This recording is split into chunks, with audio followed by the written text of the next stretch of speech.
breaking wave that's been breaking off and on for weeks now is this sanctuary city resolution that some brainiac came up with. It's incredible to me that anybody would take this thing seriously. Originally the People Power, which is a branch of the ACLU, and we all know the ACLU. We know how good they are. They moved prayer out of the public square. They take the Ten Commandments out of the courtrooms. They do all those nice socialistic things, the ACLU, and they're as bad a group as you really would want to have, because they know the law, and they're organized enough to really try to hurt the American culture, the American civilization, and anything they can do to destroy religion is top priority for them. And then they got this community organizing group called People Power, which is it looks from what I've seen of it, it looks like it's either associated indirectly or directly with Conn College.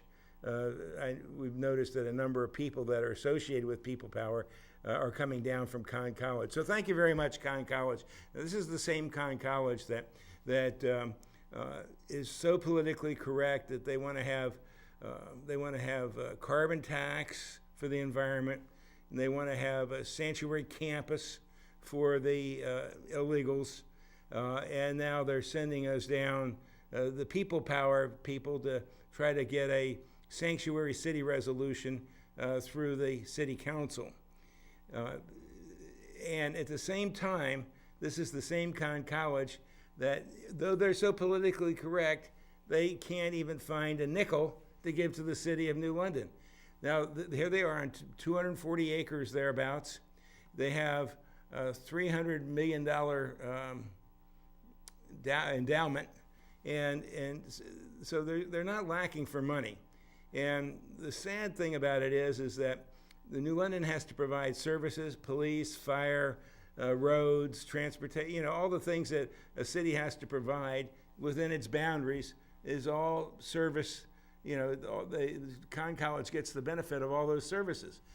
Yet they don't give the city a cent. Now, if you were politically correct and you really were liberal, progressive, and you really wanted to play fair, you would think that, like most other colleges, contribute to the community that they live in, where they exist, but not Conn College. They don't give us a nickel. And I'm sure their decisions or their excuse is that, well, we want that money for diversity. We want to get a diverse population of students, and we need that money for that. That's crazy. It just have a few less diverse people on full scholarships and give some money to New London. They should give at least $1 million a year to the city of New London for all the services that they get. Now, granted that because of the state law, they're a nonprofit, so they don't have to pay any property tax, and so they ride that horse all the way to kingdom come, leaving New London just left behind to take care of them. When you take something from somebody and you haven't paid for it, and they're not willingly giving it to you, which we're not, then you're really stealing. I mean, in a way, Conn College is really stealing from the taxpayers in New London. And it's really disgusting. It's gone on too long. And, like I said, they have an endowment of $300 million. That equals about $15 million if you have an average investment income. That's like 5% a year, which would be on the low side that these guys should be able to get. So if they got $15 million a year coming in from investment income, why can't they give $1 million to the city of New London? Just $1 million. And, you don't see anything. Now, the mayor was supposed to be talking to them about it. The president of Conn College was supposed to work with the mayor to come up with what they were going to do for New London. And that was last fall. Nothing has happened. Nothing. And we haven't heard a word.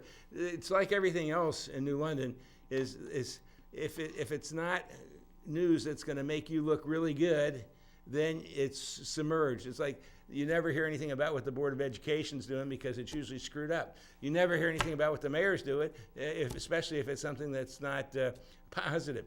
So here you had a situation where Conn College is giving nothing to New London, and yet yet we hear nothing about it. And then they send down People Power to come up with a sanctuary city resolution. Now, why would anybody want a sanctuary city resolution? I mean, the excuse given is, well, it'll make our they call it our most vulnerable citizens feel safer. Well, these guys aren't really our most vulnerable citizens. These are people that are illegal aliens that have traveled through the United States to come all the way up here to New London. Why, I don't know. And, well, I guess I do know. Because most people that come into this country illegally go into the welfare system. They get food stamps, they get Medicaid, they get free education for their kids, of course. They get oftentimes free housing of one sort or another, section Title 8 or whatever. So, I mean, you got a lot going on there. And so, in many respects, they're a lot better off than they would be south of the border. And that's where most of them are coming from, south of the border, whether it's Central America or Mexico. And so you got to ask yourself, why would the new city of New London want to make itself more attractive to illegal aliens? Well, the answer is anybody with any brains would say, no, we don't want to do that, because when we get, just as I described, when we get illegal aliens, we've got to pay for them.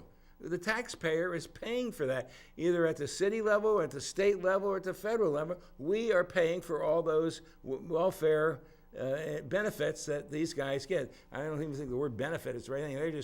They're taking taxpayer money, and somehow or another, I don't even know how they justify it. I mean, if you're an illegal person in a country and you're taking all these benefits, I guess you're thinking, well, if they're stupid enough to give it to me, why wouldn't I take it? But that's the kind of thing that we're doing right now.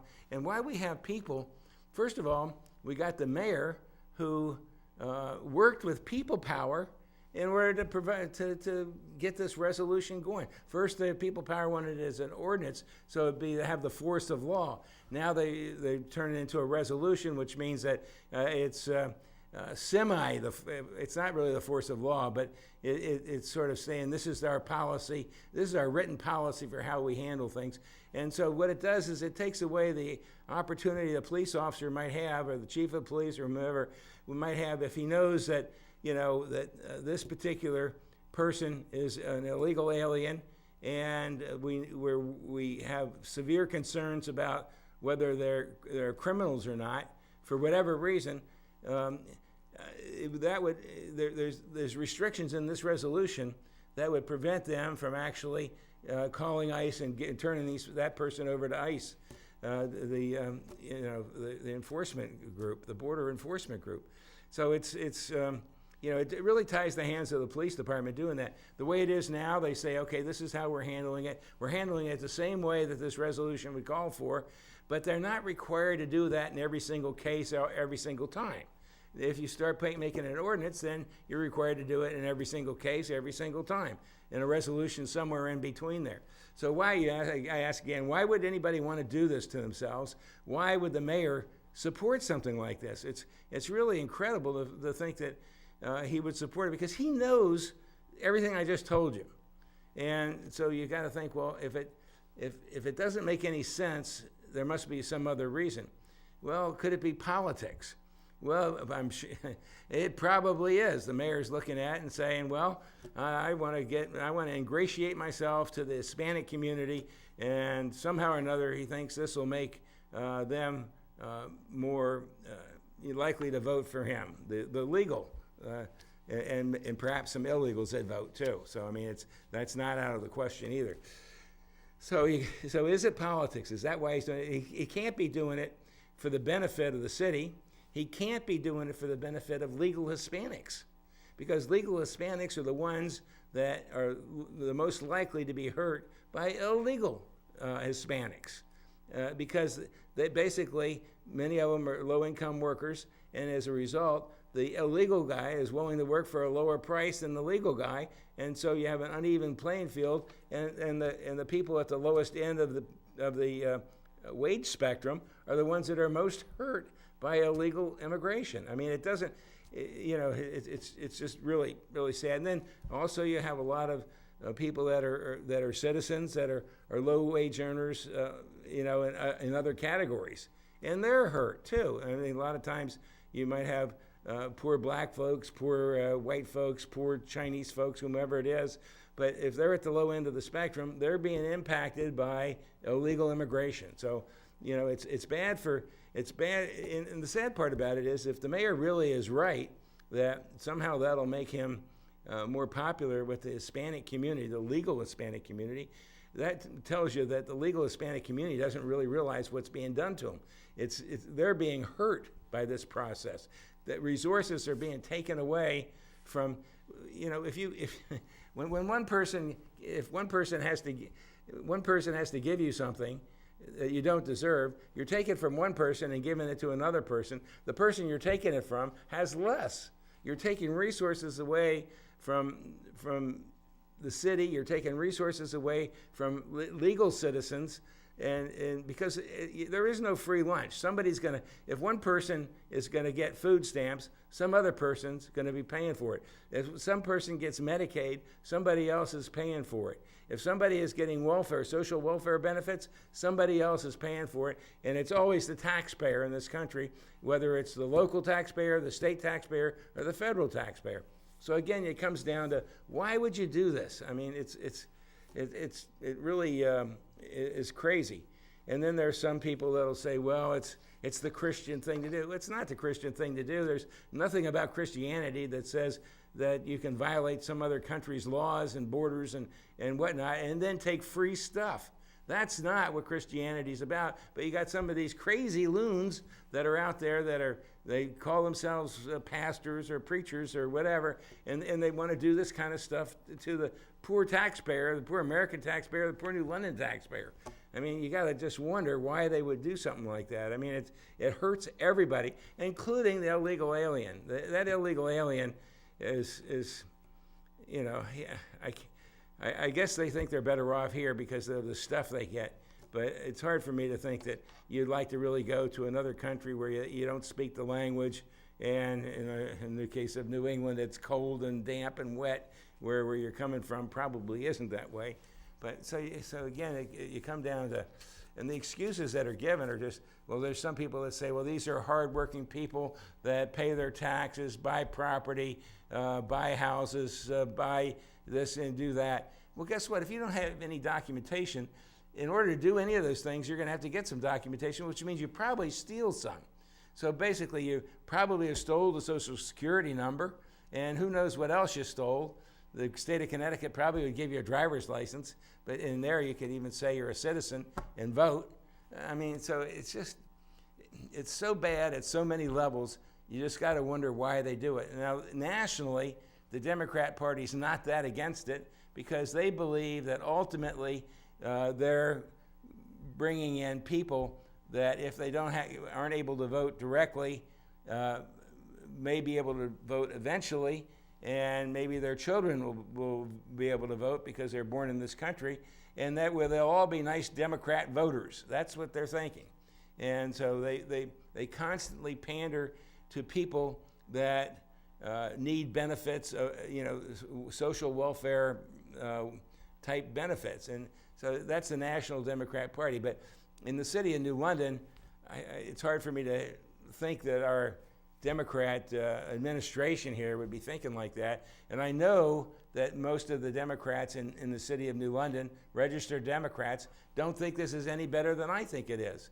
And for all the reasons that we just went through.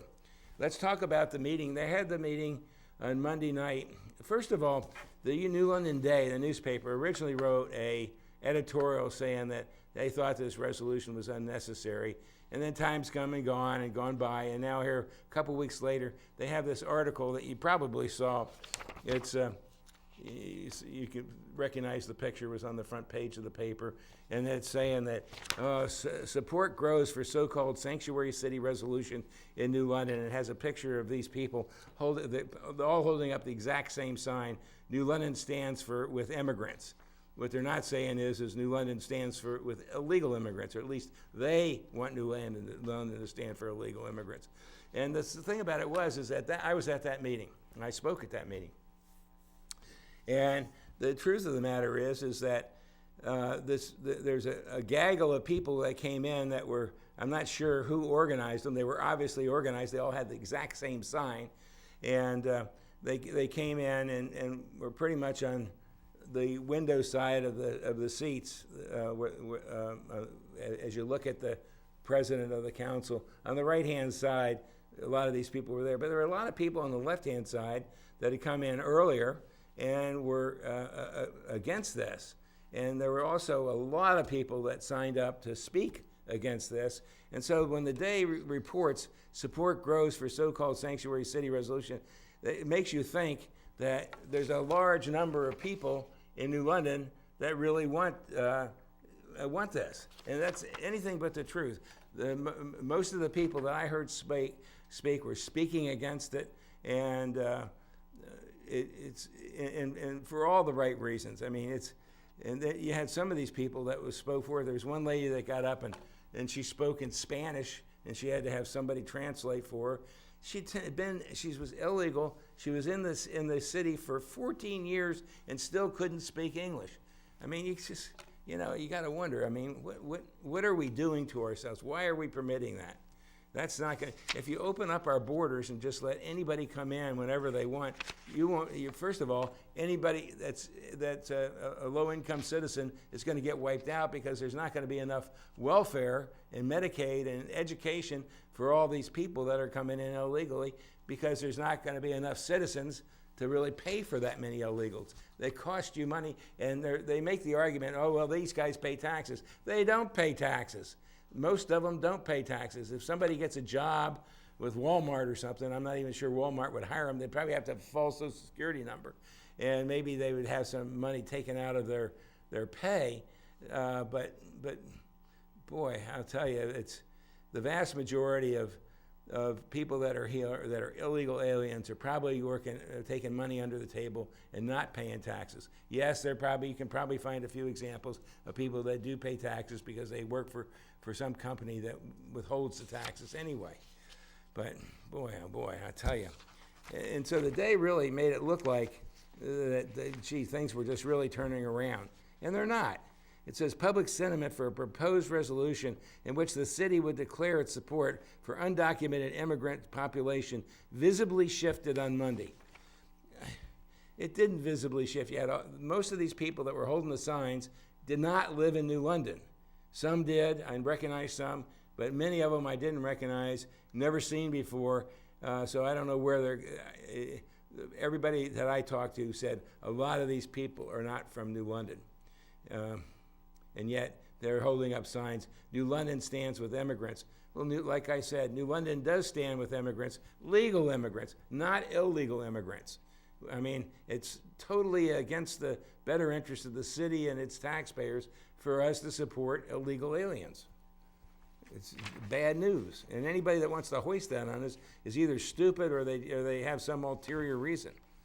Okay, let's just get into a little bit of this article. It says, but on Monday, supporters filled the city council chambers to combat fear-mongering, as one woman in attendance said. Well, first of all, they didn't fill the chambers. There were about half of them. There was another half of the chamber that was filled with people that were adamantly against this thing, but they didn't carry signs and hold up the big yellow sign that it's coming right out of the book called, Handbook for written by Saul Alinsky, Handbook for Radicals, written by Saul Alinsky.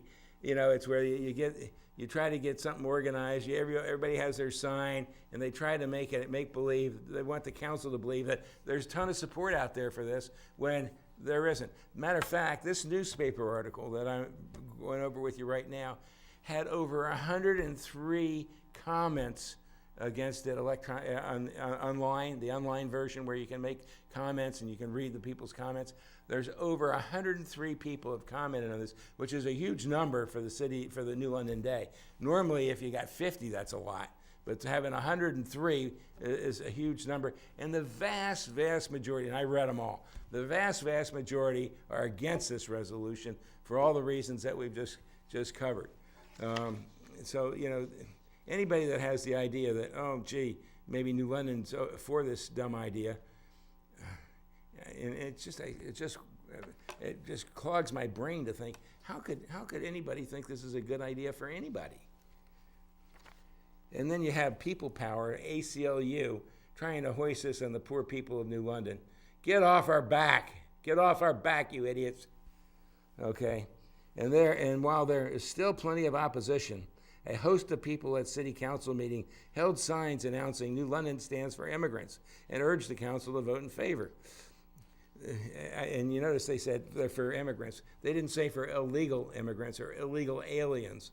They twisting the words around, like somehow or another, immigrants. If you're for immigrants, you're also for illegal immigrants, which is an idiotic assumption. The proposed resolution essentially codifies existing police practices that bar officers from questioning someone's status in the country and not actively enforcing federal immigration law. That stinks in my mind. There is no inherent risk. Oh, this is some lady's being quoted. There is no inherent risk in adopting this resolution. It shows the city doesn't just take pride in diversity when it's convenient or quietly offers sympathy to the undocumented behind closed doors.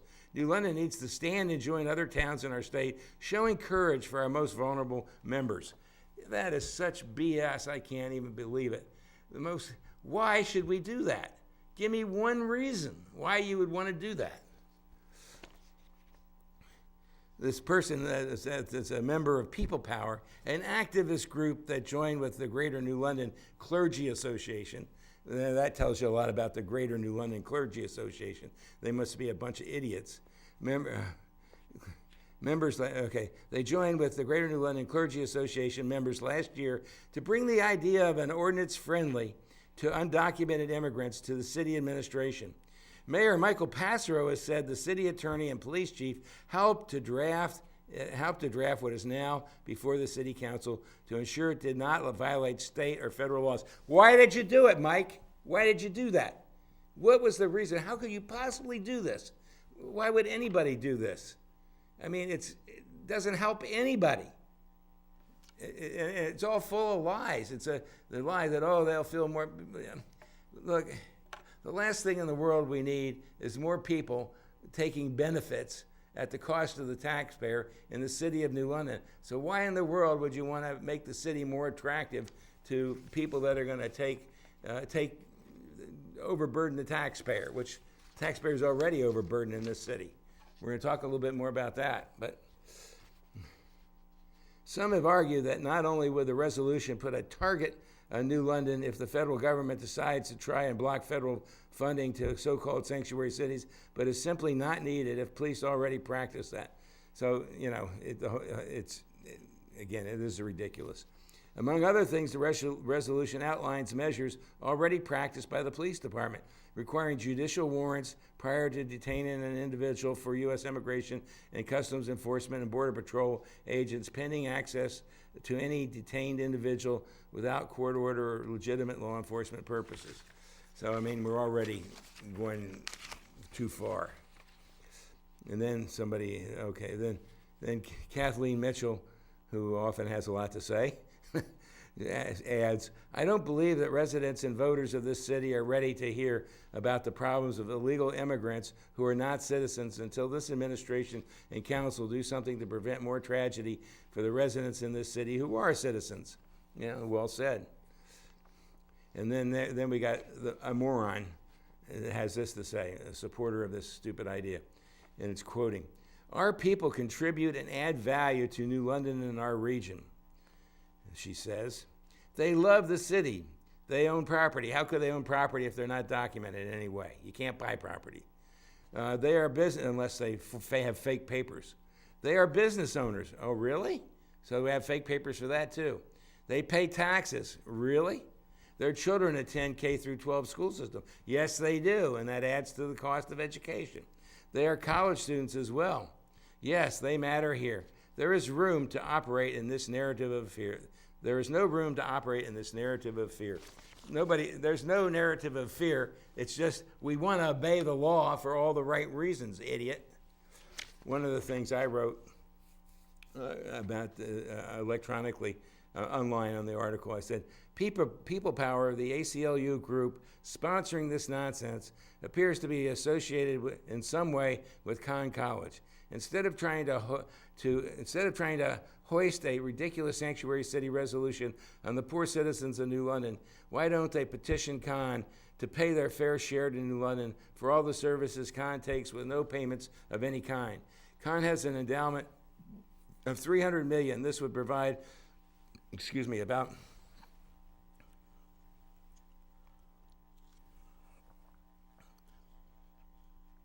Conn has an endowment of $300 million. This would provide about $15 million of investment income annually. Why can't Conn give New London $1 million annually to cover expenses and the city pays to help cover the expenses the city pays to cover services to them? Why is it okay for Conn groups to espouse all the politically correct nonsense when it comes to the rubber meeting the road? Their wallet is closed. If they want to be so politically correct, let's see them help New London in a real way with real dollars. So anyway, I guess we beat that one to death. But it's kind of sad when people have to get all geared up over something as dumb as this. I mean, why would a patriotic American want to do something like this? This is, it's encouraging people to break the law. It's saying indirectly or directly that the law doesn't matter. And not only that, but it costs the taxpayer money, and a lot of money. It's not a little expense, it's a big expense. And to make the case that, these people pay for themselves is totally nonsense. It's not true at any level. Okay, let's talk about another item. Okay, the New London budget. You haven't heard much about that lately. I guess supposedly it's got to be all settled by the end of June, because the fiscal year starts the 1st of July. So we're looking at a 3.2% increase. We had a 7% increase last year. So in the last 2 years, we got a 10% increase in taxes here in New London. So God help us. We should start hearing some more about it. What I'd like to do is see the council, go through it and bring it down to at least under 2%. They really, really should. And the education system, I'm sure they're going to cry the blues over the fact that they didn't get a boatload of money. They got like $500,000 increase. But their budget's $70 million, and they have about 3,000 plus students. That's over $20,000 per student. Now, why in the world it's like craziness that we have there. It's the amount of money is staggering. And I'm shocked the state doesn't cut back. Well, they have cut back, but not. New London has been lucky and hasn't seen much in the way of cutbacks because, again, we're a city under stress. I'm not sure what word they use, but now here's some good news. This is a good news item, and this is offshore wind energy is right for Connecticut. Now, this offshore wind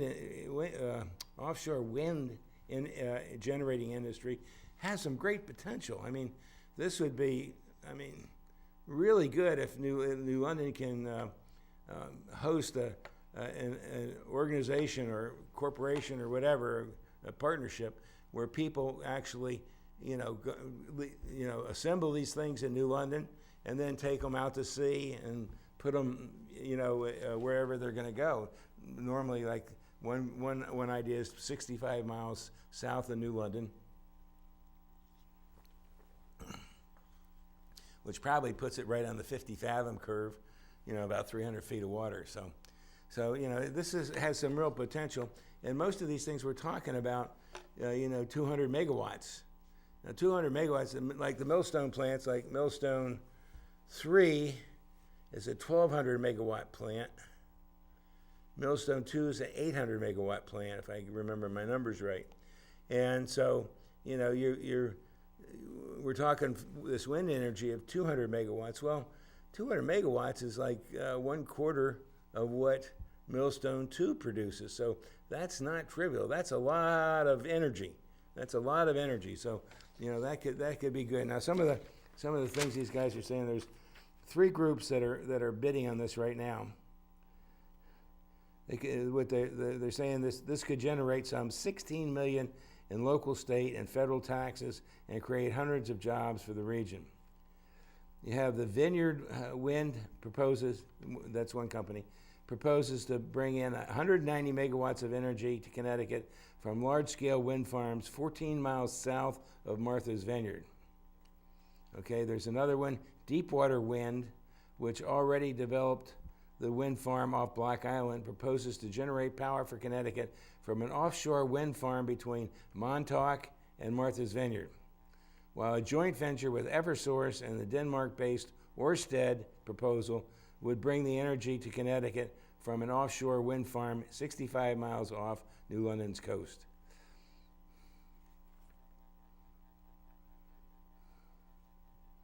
New London stands at the epicenter of this potential, says Scott Bates, chairman of the Connecticut Port Authority, pointed out last week. Not only is New London strategically located at the geographic center of these potential offshore wind farms, but is also the only deepwater port between Boston and Norfolk without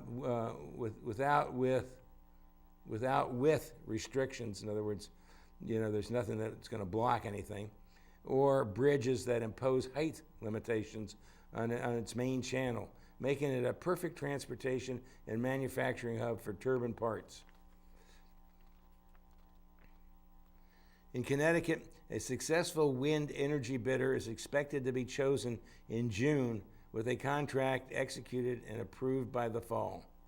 Not only does offshore wind energy for Connecticut make sound environmental sense, but the project would also be key to finally revving up the long stagnant local economy and New London's much-awaited economic revitalization.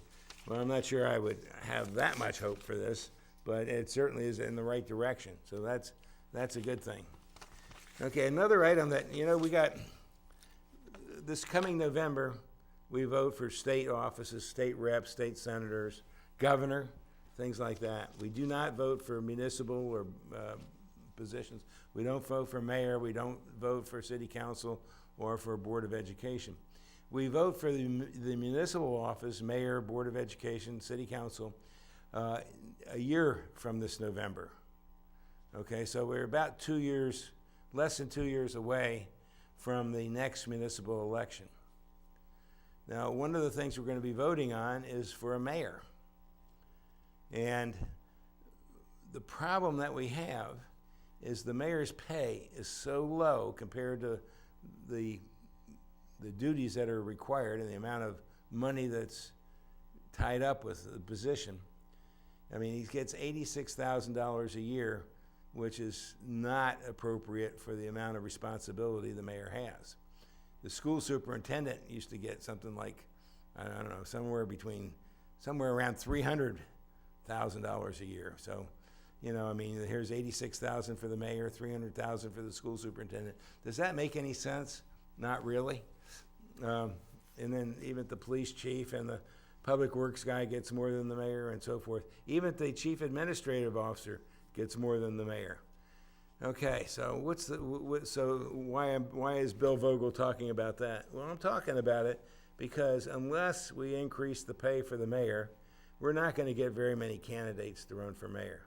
Somebody's going to have to pretty much be retired already, as is the current mayor. The current mayor is a retired firefighter, and so he can afford to be mayor.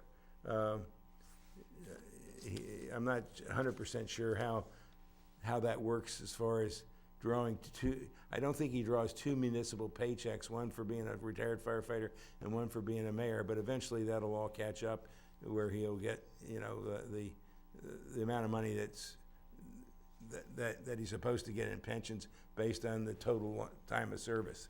But anyway, the point I'm really trying to make is that if you really want to have a change in the city, you really need to have superb leadership. If you want to have superb leadership, you're going to have to pay for it. And so what I think we should do is we should raise the mayor's pay at least to $125,000, if not $150,000 a year. And how are we going to get the money? Is the taxpayer going to have to pay for that? No. What I say is, let's get rid of the chief administrative officer. Now, this isn't a slam against the current chief administrative officer. This has everything to do with, if you remember, the Finenzio administration, I think they went through 2 chief administrative officers, neither one of which ever met the charter requirements for a chief administrative officer, which are very similar to being a city manager. So neither one of them met those requirements. And then the current chief administrative officer doesn't meet the requirements. Fields, I forget Fields' first name, is the current guy with Passero. Now he makes $90,000 a year, but if he doesn't meet the requirements of the city charter for a chief administrative officer, why do we have him? The purpose of having somebody that could be like a city manager in that position was because the fear is that, well, the mayor may not have all the qualifications to run the city. But if we make sure that we get a chief administrative officer that is a qualified city manager, then we can make that work. But in reality, that's never been the case.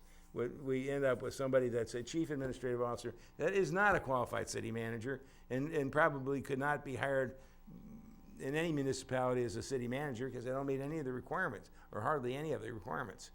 So let's get rid of that position. There's no reason the mayor can't do that himself. I mean, why does the mayor need a number 2 guy to do the same job that he's supposed to do? I mean, I think it's ridiculous. So let's get rid of that position. Now, you say, well, it's in the charter. The charter requires it. We need a charter revision commission to change that. Well, that would all be well and good, but all you have to do is don't fund it and it won't be there. I mean, there's no requirement for the city council to fund that position. They just don't fund it and let that position go. And give the mayor, let's say Mike Passero is the next mayor. Maybe he gets reelected. If he's getting $150,000 a year instead of $86,000 a year, I think he's going to be a whole lot happier than keeping the old salary and keeping the chief administrative officer. So we really need to start thinking about that. The other thing is that if you're going to really get some people that are going to say, okay, I'm willing to campaign, I'm willing to give up my current job in order to run the city of New London, if you're going to get somebody that's really good to do that, you're going to have to pay them a lot more than $86,000 a year. Because a person that's giving up their normal job, or taking a leave of absence or whatever, it's going to be hard for them to get back into the company or into the position they were in before. So there's got to be a pretty strong incentive to do this. And what I would like to see, particularly, right now, I don't know of anybody that is going to run against Mike Passero. Maybe Daryl Finenzio again, but I mean, that's almost like doing a Don Quixote thing for Daryl Finenzio. I mean, he had his chance and he blew it. And let's not. I hope that he doesn't try to come back again. But what I'd like to see is some other strong contenders come in and challenge Mike Passero. But whether they're Democrats or Republicans, hopefully both. And let's have some really solid candidates stand up and try to make this city better. God knows the city needs really good management. If you look at the 2 big elephants in the room, you're looking at the magnet school implementation, the building program. I'm talking not the little thing which each one wears a different color shirt or something. I'm talking about the building program. The $160 million program that's never gotten hasn't gone anywhere. And plus there was $31 million that just went bye-bye. And that $31 million didn't even have to get paid back to the state. In the case of the $160 million, New London has to pay 20% of that.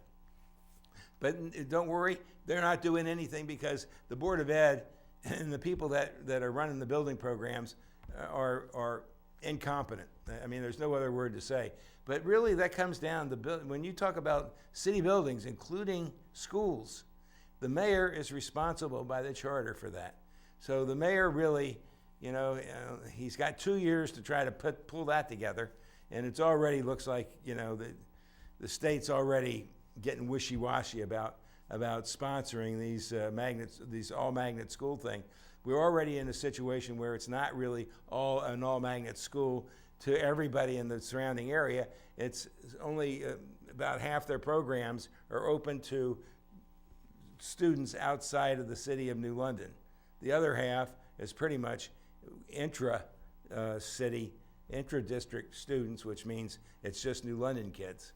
So, and we've talked about that before, but that program has changed, and it's not even anywhere near what was advertised when the city voted for that $160 million building program. So everything's gone.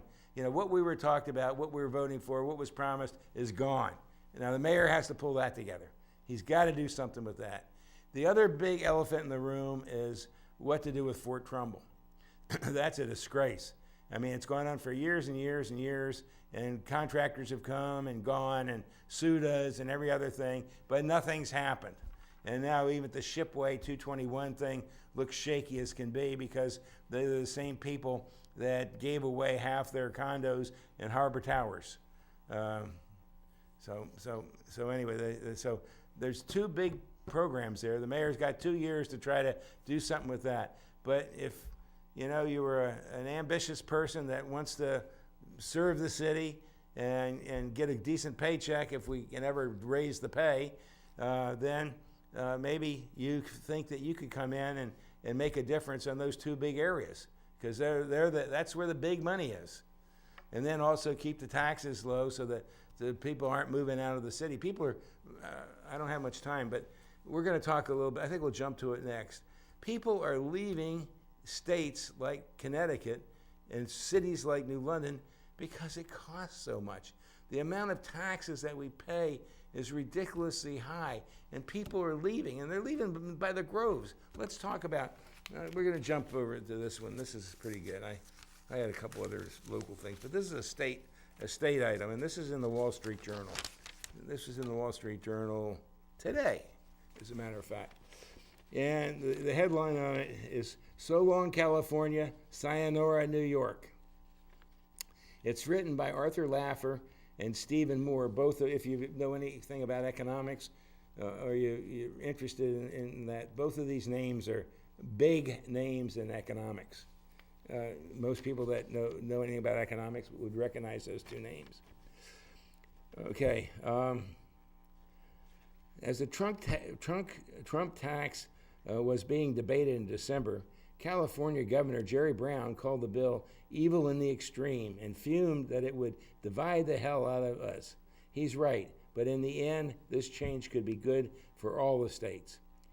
It goes on to say, in the years to come, millions of people, thousands of businesses, and tens of billions of dollars of net income will flee high-tax blue states like Connecticut for low-tax red states. This migration has been happening for years, but the Trump tax bill cap on deductions for state and local taxes will accelerate the pace. The losers will be most of the Northeast, along with California. The winners likely to be states like Arizona, Nevada, Tennessee, Texas, and Utah. For years, blue states have exported a third or more of their tax burden to residents of other states in places like California, where the top income tax rate exceeds 13%. That tax could be deducted on the federal return now that the deduction for state and local taxes will be capped at $10,000 per family. What they're saying there is that places like California, Connecticut, New York have these high income taxes, high property taxes, and by being able to deduct them from your federal income tax, you're really shifting the burden of these high-cost states to the low-cost states, because they got the overall country has to pay more taxes from those states, from the low-income tax states, the low state tax states because the high state tax states are deducting it from their income tax, and so there's no free lunch. So if New York and California is not paying, then places like Texas and Florida will be paying. And they're saying that's not fair. So the new tax law limits deduction for state and local taxes to $10,000 per family. Okay, consider what this means if you're a high-income earner in Silicon Valley or Hollywood. The top tax rate that you actually pay just jumped from about 8.5% to 13%. Similar figures hold if you live in Manhattan once New York City income tax is factored in. If you earn $10 million or more, your taxes might increase a whopping 50%. That's not my problem, probably yours. About 90%, and that's probably us, 90% of the taxpayers are unaffected by the change, but higher earners in places with hefty income taxes, not just California and New York, but Minnesota and New Jersey, will bear more of the true cost of their state governments. Also in big trouble are Connecticut and Illinois, where the overall state and local tax burden, especially property tax, is so onerous that high-income residents will feel the burn now that they can't deduct those costs from their federal income tax returns. On the other side are 9 states, including Florida, Nevada, Texas, and Washington, that impose no tax at all on earned income, no state income tax. Over the past decade, about 3.5 million Americans, unnet, have relocated from the highest tax states to the lowest tax ones. Now that the state and local property tax subsidy is gone, how bad will it get for high tax blue states? Very bad. We estimate, based on the historical relationship between tax rates and immigration patterns, that the pace of outmigration from California and New York will soon double, with almost 80,000 net out migrants each of the next 3 years. Our calculations suggest Connecticut, New Jersey, and Minnesota combined will hemorrhage another 500,000 people in the same period. Okay? Red states ought to brace themselves. The Yankees are coming, and they are bringing their money with them. Meanwhile, the exodus could puncture large and unexpected holes in blue state budgets. Sounds familiar, right? Lawmakers in Hartford and Trenton have gotten a small taste of this in recent years as billionaire financiers have flown the coop and relocated in Florida. As the migration speeds up, it will raise real estate values in low tax states and hurt them in high tax states. So our property values trend down, is what this is saying. As far as we can see, the only way for blue states to prevent this coming fiscal bloodbath is to start taking tax competitiveness seriously and to cut their tax rates in response to progressives. Progressives should do the math. A 13% tax rate generates zero revenue for someone who leaves the state for friendlier climes. At last, delusional liberal interest groups want blue states to respond to the Trump tax cuts by soaking the rich residents even more. If that happens, our best advice to blue state residents is simple: get while the getting is good. So, again, and then they also point out that all these other states seem to be able to get by with a lot less money. So why does Connecticut need so much more money than Texas or Florida or Nevada or any other of these places? And the answer really comes down to a huge cadre of state workers, very high-paid state workers, especially considering their pension benefits, and then it's just, and then you have the social welfare programs that don't stop, and so what you have happening is people leave, and as money leaves the city and the state, then the people that are left behind are having to try to pay for these programs. So it's just, let's hope somehow or another we can get somebody in as governor this November that can get a handle on the state budget, bring it down to where it's not going to be, not so out of hand. The property taxes, I mean, look at our property taxes. I mean, it's just ridiculous, the amount of property taxes we pay. I mean, and then guess what? They want to put tolls on the road, which is nothing but another tax on the poor citizens of Connecticut. So, I mean, we really need to get a governor in there that can get a handle on the finances. And guess what, folks? That's not going to be a Democrat.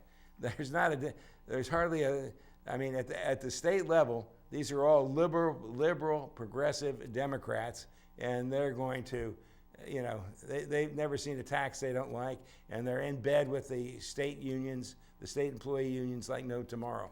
So, we need a Republican in there as governor.